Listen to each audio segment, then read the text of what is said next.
Hello everyone, আমার একটা নতুন রেসিপিতে আপনাদের সবাইকে স্বাগত। তো এই কাঁচা কলাটা আমাদের পাশের বাড়িতে মামা একজন আছে, তো মামা দিয়ে গেছিলো। অনেক দিন পরে কাঁচা কলা খাবো, কাঁচা কলা খাওয়াই হয় না। আর কাঁচা কলাতে খুব কষ হয়, তরকারিটা কালো হয়ে যায়। তার জন্য আমি কী করি, কাঁচা কলা আনলে কাঁচা কলাটাকে কেটে একটু হলদি লবণ দিয়ে ভালো করে একটু মেখে একটু সময় 10 থেকে 15 মিনিট রেখে দিই। তারপরে যার তরকারিতে কোনো কালো হয় না, তরকারিটা পুরো একদম সুন্দর ইয়েলোশ কালারই আসে, যেরকম হয় নর্মালি। এমনিতে কাঁচা কলারই বানালে একদম পুরো কালো হয়ে যায়, অনেকের মানে হয়, আমি দেখেছি।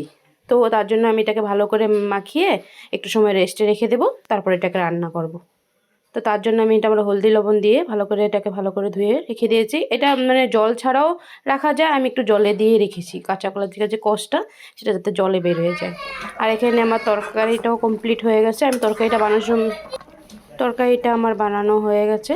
আমি তরকারিটা বানানোর সময় মানে উঠাতে পারি না এইটা। তো এখানটা কালারটা কত কাছে বোঝাতে পারছি না, কালারটা খুব ভালোই আসছে। তো আমার বানানো রেসিপিগুলো আপনাদের ভালো লেগে থাকলে একটু লাইক শেয়ার অবশ্যই করবেন আর কমেন্ট করে জানাবেন। ধন্যবাদ।